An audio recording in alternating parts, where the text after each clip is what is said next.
भोपाल का विक्रमपुर गांव, जहां की महिलाएं सजने संवरने और साफ सफाई में पूरे देश की महिलाओं से आगे रहती हैं। चाहे नए कपड़े खरीदने की बात हो, नए गहने खरीदने की, या फिर घर को साफ रखने की। विक्रमपुर गांव में माया नाम की एक महिला रहती है। गांव के किनारे माया का घर है। अक्सर माया के घर महिलाओं का जमावड़ा रहता है। माया के घर औरतों के जमावड़े के पीछे दो वजहें हैं। पहली कि माया का घर गांव के बिल्कुल किनारे है, जिससे गांव में आने वाली ठंडी हवा सीधे माया के घर से होकर गुजरती है और वहां बैठे सभी लोगों को सुकून देती है। और दूसरा कि माया बहुत ज्ञानी महिला है। उसके पास हर सवाल का जवाब है।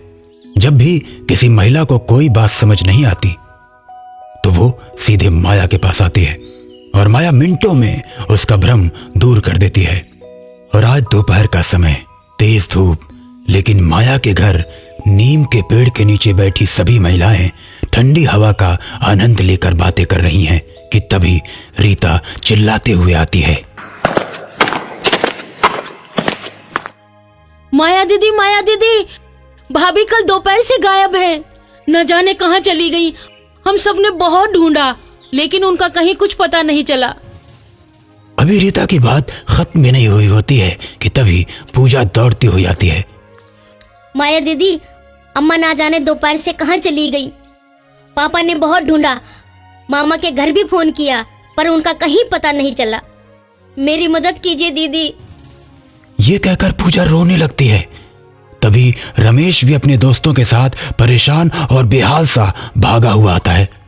दीदी, गजब हो गया दीदी। माया परेशान हो जाती है क्योंकि उसे पता है कि रमेश क्या बोलने वाला है। अरे क्या हुआ, बोलो रमेश। दीदी, मेरी और इन सब की पत्नी कल दोपहर से पता नहीं कहाँ गायब हो गई है। हमने बहुत ढूंढा मगर कहीं कुछ पता नहीं चल पा रहा है। दीदी, हमारी मदद करो। ये बोलकर सभी रोने लगते हैं। देखो, सबके साथ एक जैसा हादसा हुआ है। किसी की माँ तो किसी की पत्नी गायब हुई है। कोई आदमी गायब नहीं हुआ है, केवल औरत ही गायब हुई है, और वो भी एक ही दिन, एक ही समय। अब थोड़ी देर सोचने के बाद माया दोबारा बोलती है। अच्छा ये बताओ, कल कोई नया आदमी आया था गांव में? नहीं दीदी, कोई नया आदमी नहीं आया था। माया दीदी, कल एक नई चूड़ी वाली आई थी। वो बोल रही थी जो पहले चूड़ी वाली आती थी वो उसकी माँ थी। आजकल वो बीमार है, लेकिन दीदी उसको देख के थोड़ा डर लग रहा था क्योंकि उसका चेहरा अजीब था। पूजा की बात सुनकर माया थोड़ी गंभीर होकर सोचने लगती है। तो कल सब लोग तैयार रहना। जैसे ही वो औरत आती है, उस औरत को पकड़ना है। माया तांत्रिक बाबा को फोन करके सारी बात बताती है। तांत्रिक बाबा विक्रमपुर गांव आ जाते हैं। थोड़ी देर ध्यान लगाकर बैठने के बाद तांत्रिक बाबा बोलते हैं। ये कोई आम औरत नहीं, ये तो चुड़ैल है। यही गांव की औरतों को अपने वश में करके ले गई है। तो बाबा, तो वो सभी औरतें कहाँ हैं?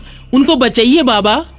जब तक हम चुड़ैल को नहीं पकड़ लेते तब तक हम कुछ नहीं कर सकते। आने दो उस चुड़ैल को। जैसा मैं बताता हूँ वैसा ही करना। तांत्रिक बाबा गांव वालों को सारी योजना समझा देते हैं। सभी लोग उनकी योजना को अच्छे से समझ लेते हैं। उसके बाद अगले दिन का इंतजार करते हैं।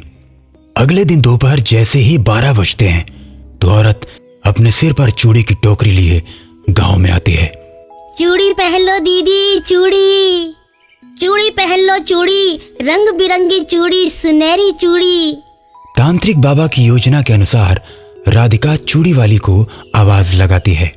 अरे ओ बहन, यहाँ आओ, चूड़ियाँ दिखाओ जरा। अभी दिखाती हूँ दीदी। इतना कहकर चूड़ी वाली औरत राधिका के पास पहुंच जाती है। थोड़ी देर देखने के बाद राधिका चूड़ी पसंद करती है। अच्छा, ये चूड़ी पसंद है आपको दीदी? ठीक है, लाओ हाथ, अभी पहना देती हूँ। और राधिका को चूड़ी पहना देती है। चूड़ी पहनते ही राधिका का दिमाग चकराने लगता है और वो गिर जाती है। सभी लोग योजना के अनुसार छिपकर ये कारनामा देख रहे थे। तभी चूड़ी वाली औरत अपनी टोकरी उठाकर चलने लगती है। जब वो कुछ दूर पहुंच जाती है तो उसके बाद राधिका अचानक से खड़ी हो जाती है और बिना मुड़े सीधे धीरे धीरे चूड़ी वाली की ओर बढ़ने लगती है, जैसे कि उस चूड़ी वाली ने राधिका को सम्मोहित कर लिया हो। तांत्रिक बाबा के इशारा करने पर माया और पूजा राधिका को दोनों ओर से पकड़ लेती हैं।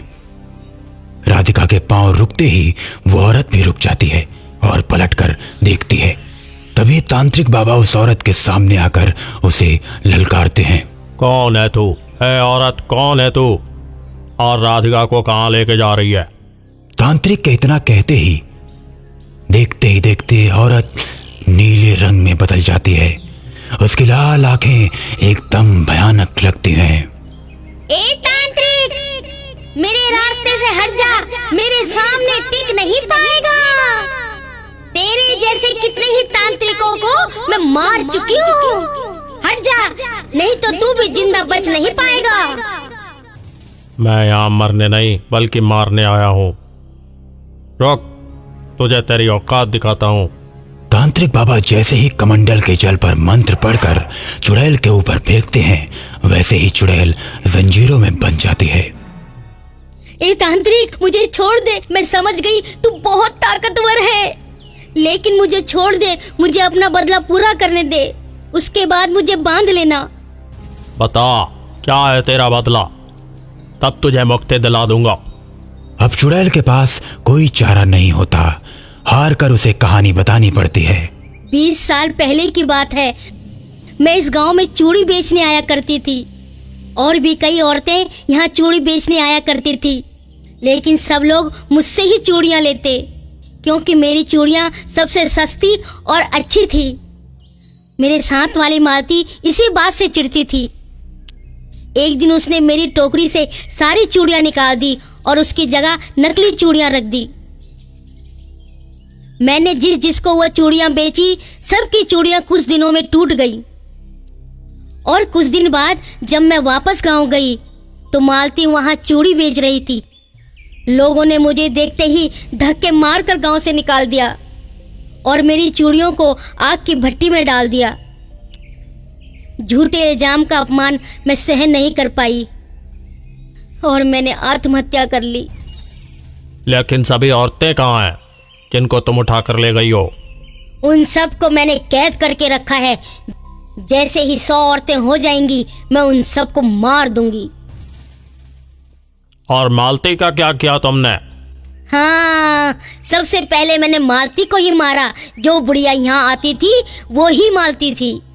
इतना सुनते ही तांत्रिक गुस्से से भर जाता है और बोलता है, तेरा बदला पूरा हुआ, अब तेरी मुक्ति का समय आ गया है।